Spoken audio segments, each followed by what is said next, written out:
grade 6, welcome back to part 8 of Creative Arts with me, teacher Lizelle. My disclaimer, the work to be done during this PowerPoint and video presentation covers the work for term 2 for Creative Arts in grade 6 by Miss Lizelle Wilkinson. All information is original content. These lessons will be done in a lot of parts or short videos. All of the YouTube videos that I referred to in the video has been set up on a separate list that I have sent to your parents and or caregivers.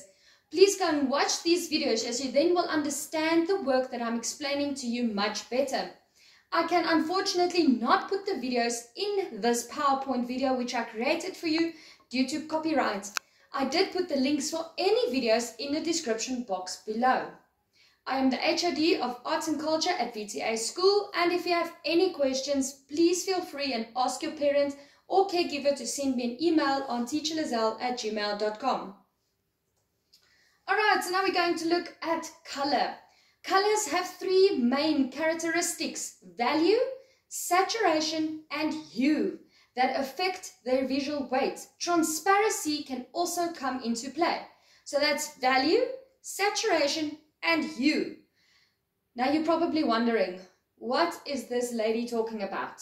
I'm going to explain it to you very shortly. Right, so first of all, value. I want you to look at the picture that I've posted there for you whilst I'm reading the parts for you, so then you will understand more what it's about. Alright, value. Darker colors seem visually heavier in weight than lighter colors. Just to recap, black is heavier than white.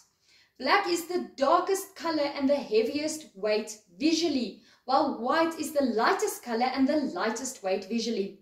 However, the size of the shape matters too. For example, a smaller, darker shape can be balanced by a larger, lighter shape. Saturation. I need you to remember these words for the baseline assessment that we're going to be doing when we get back to school.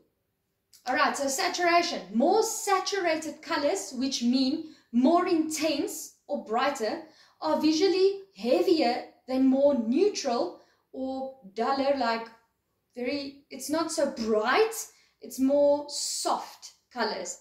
A color can be made less intense by mixing it with its opposite on the color wheel.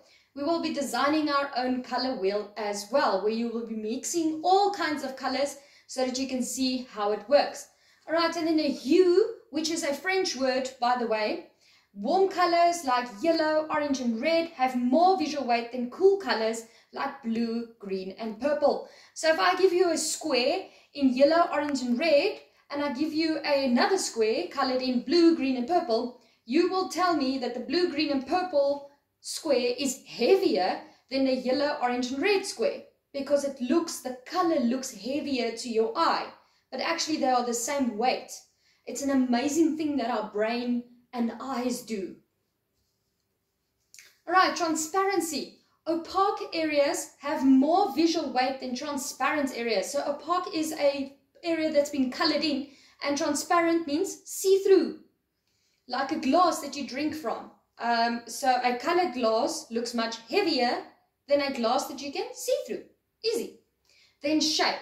Squares tend to have more visual weight than circles, and more complex shapes like trapezoids, hexagons, and pentagons tend to have more visual weight than simpler shapes, circles, squares, and ovals.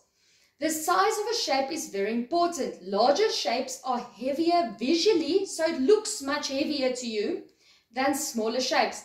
But a group of small shapes can equal the weight of a large shape visually. So if you look at the picture that I put in there for you, you'll see, if you look at the whole picture, the big square, it looks very heavy compared to one little block pulled out. And also the colors, like the light green and the turquoise, looks more light, like a feather, where the pink shocks you and it lets you think of an elephant. The weight of an elephant. An elephant is not pink. Line. Thick lines have more weight than thin lines, because when I type something for you and I put it in bold, then it stands out more and it looks like it's fat letters than normal typing and letters that's not in bold. Right, moving on to texture. I want you to look at the background drop so that you can see the texture that I put in there for you. So texture, a shape or form with texture has more weight than one that is not textured.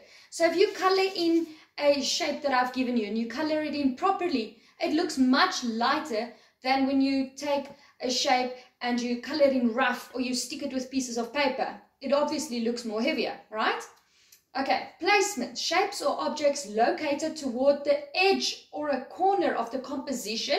Composition is the actual whole piece of artwork, remember that word, have more visual weight and will offset visually heavy elements within the composition. Foreground and background can balance each other.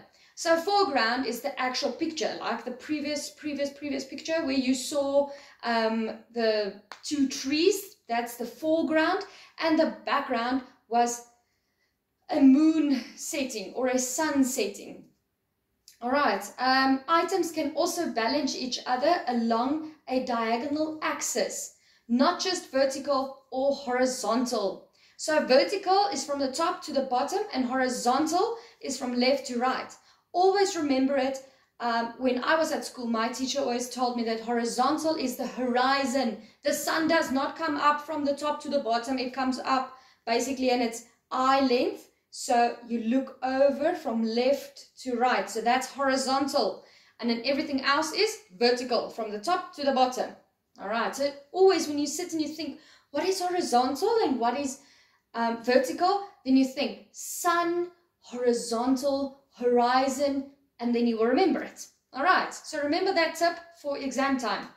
Any type of contrast can be employed in the striving for balance. Still versus moving. Smooth versus rough, wide versus narrow, and on and on and on into infinity. So basically the opposite, hot and cold, dirty and clean. But now in art, we have something else we call still movement and or moving movement. So in other words, a still picture or composition will be something like a ball of fruit. The object in the picture is not alive, so it can't move unless you bump the fruit bowl, but usually fruit don't tend to move. But if you draw a picture of a dog, we all know, okay, that's a moving composition because dogs move. Okay, and then balance is an important principle to heed, for it communicates so much about a work of art that can contribute to the overall effect, making a composition dynamic and lively or restful and calm. Once again, opposites, black and white. And like I said, dirty and clean, cold and hot, smooth and rough, wide and narrow. It's to infinity the amount of opposites you can create within an artwork. And that brings us to the end of the topic on art elements from line and balance as well as color. In the next video, we will be discussing lettering. It's a very, very, very exciting video to do, so I cannot wait to see you again. Please remember to like our YouTube channel, like our videos, not just mine, the other teachers as well, and then like our Facebook page for daily updates on what's going on at school.